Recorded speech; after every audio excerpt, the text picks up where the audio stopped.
मित्रांनो, आज सकाळीच आजची दैनिक पाहिली, त्यामधील एक पानभर जाहिरात पाहिली आणि मनामध्ये विचार आला, तर तुम्ही वैचारिक दृष्ट्या नपुंसक आहात. मग तुम्ही म्हणजे नक्की कोण आणि वैचारिक दृष्ट्या नपुंसक नक्की का, यात प्रश्नांची उत्तरं पुढील काही मिनिटांमध्ये आपण शोधणार आहोत. तर मित्रांनो, आपल्या सर्वांना माहिती आहे की नवीन सरकारचा शपथविधी आज मुंबईमध्ये आझाद मैदानावरती पार पडत आहे. देवेंद्र फडणवीस हे तिसऱ्यांदा शपथ घेत आहेत आणि मग यात शपथविधीची जाहिरात मी इथं बाजूला तुम्हाला दाखवत आहे. तुम्ही देखील ही जाहिरात व्यवस्थित पहा. या जाहिरातीमध्ये सर्वात पहिल्या लाईनमध्ये महाराष्ट्रामधील महापुरुषांचे फोटो आहेत. छत्रपती शिवराय आहेत, डॉक्टर बाबासाहेब आंबेडकर आहेत, महात्मा फुले आहेत, अहिल्यादेवी होळकर आहेत, अन्य देखील आहेत. त्यानंतर खाली अमित शहा आहेत, JP नड्डा आहेत, बाजूला चंद्रशेखर बावनकुळे, आशिष शेलार देखील आहेत आणि मग सर्वात मोठे खाली फोटो आहेत ते नरेंद्र मोदी, देवेंद्र फडणवीस, एकनाथ शिंदे आणि अजित पवार यांचे.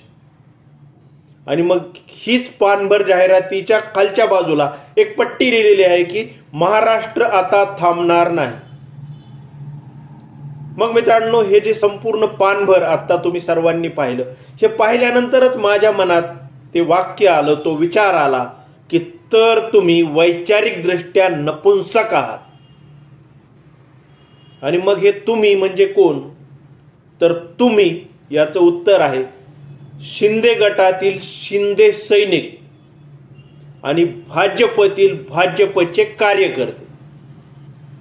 आणि नक्की का, तर का या प्रश्नाचं उत्तर शोधण्याआधी आपण ते जे वाक्य लिहिलेलं आहे, महाराष्ट्र आता थांबणार नाही, मग असं नक्की का लिहिलं असेल या जाहिरातीमध्ये. मग मागचे 2.5 वर्ष यांचंच सरकार होतं, मधलं 2.5 वर्ष सोडलं तर त्यापूर्वी 5 वर्ष देखील देवेंद्र फडणवीस यांचंच सरकार होतं. मग कालपर्यंत महाराष्ट्र हा थांबलेला होता का, महाराष्ट्र हा अधोगतीकडे जात होता का, महाराष्ट्र हा पुढे विकसित व्हायच्या ऐवजी मग ऱ्हास होत होती का महाराष्ट्राची. आणि जर ती होत असेल तर मागच्या 10 वर्षापैकी 7.5 वर्ष हे फडणवीस सत्तेमध्ये होते. मग त्याला कारणीभूत नक्की कोण. मग फडणवीस स्वतःलाच कारणीभूत सांगत आहेत का की यापूर्वी महाराष्ट्र थांबलेला होता आणि त्याला कारणीभूत मीच होतो आणि आता मी पुन्हा तिसऱ्यांदा येत आहे, तर मग आता मी महाराष्ट्राला थांबू देत नाही, म्हणजे पुढे घेऊन जातो. आणि मग अशा पद्धतीने मग ती त्यांची लाईन आहे त्यावर प्रश्न उपस्थित होतात. आणि आता मूळ मुद्द्याकडे पुन्हा येऊया की का वैचारिक दृष्ट्या नपुंसक आहात.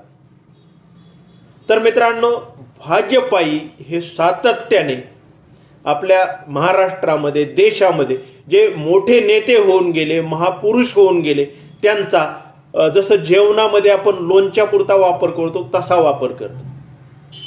मग त्यांनी ती जी पानभर जाहिरात दिली आहे, त्या जाहिरातीमध्ये अटल बिहारी वाजपेयी नक्की का नाहीत, लालकृष्ण अडवाणी नक्की का नाहीत, प्रमोद महाजन नक्की का नाहीत, गोपीनाथ मुंडे नक्की का नाहीत.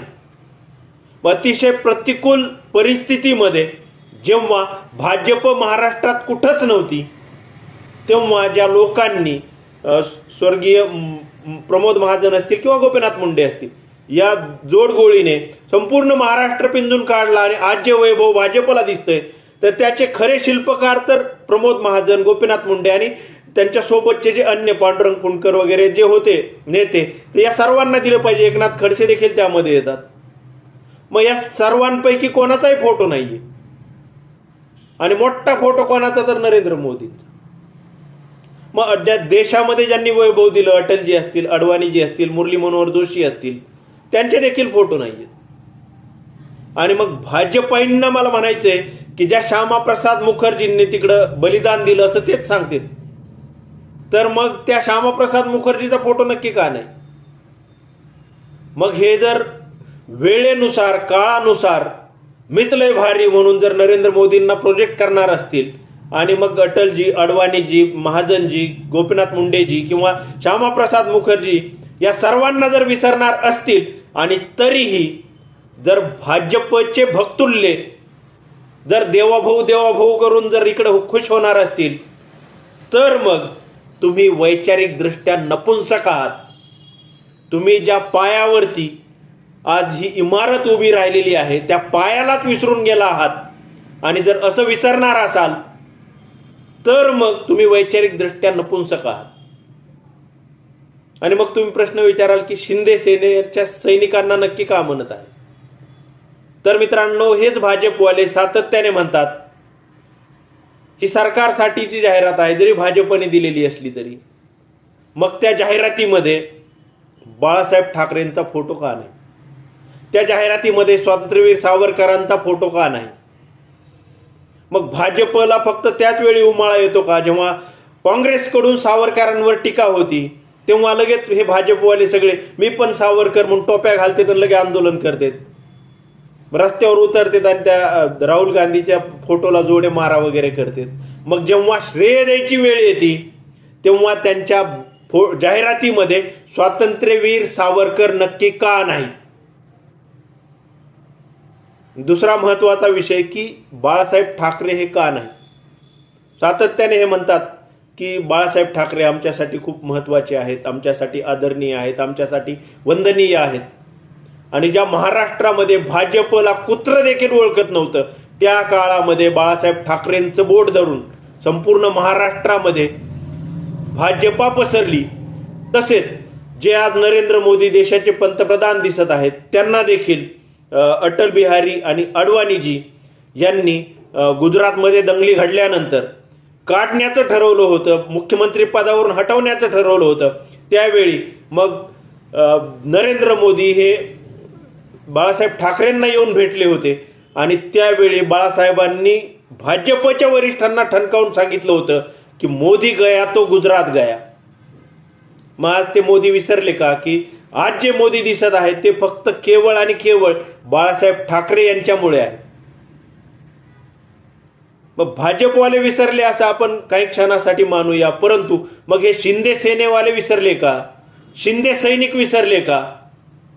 बाळासाहेब ठाकरेंचा फोटो का नाही यावर शिंदे सेनेतील एकही नेता आक्षेप नक्की का घेत नाही? आणि त्यांचे जे खाली सैनिक आहेत त्यांनाही कोणाला याबाबत काहीच वाटत नाहीये का? आणि जर वाटत नसेल की बाळासाहेबांचा फोटो असला काय नसला काय हरकत नाही, स्वातंत्र्यवीर सावरकरांचा फोटो असला काय नसला काय हरकत नाही, असं जर शिंदे सैनिकांनाही वाटत असेल तर तुम्ही वैचारिक दृष्ट्या नपुंसक आहात.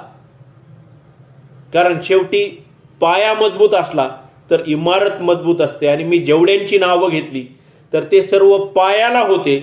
म्हणून आज केंद्रामध्ये देखील मोदींना तिसऱ्यांदा पंतप्रधान होण्याची संधी मिळत आहे आणि देवेंद्र फडणवीसांना देखील तिसऱ्यांदा मुख्यमंत्री होण्याची संधी मिळत आहे.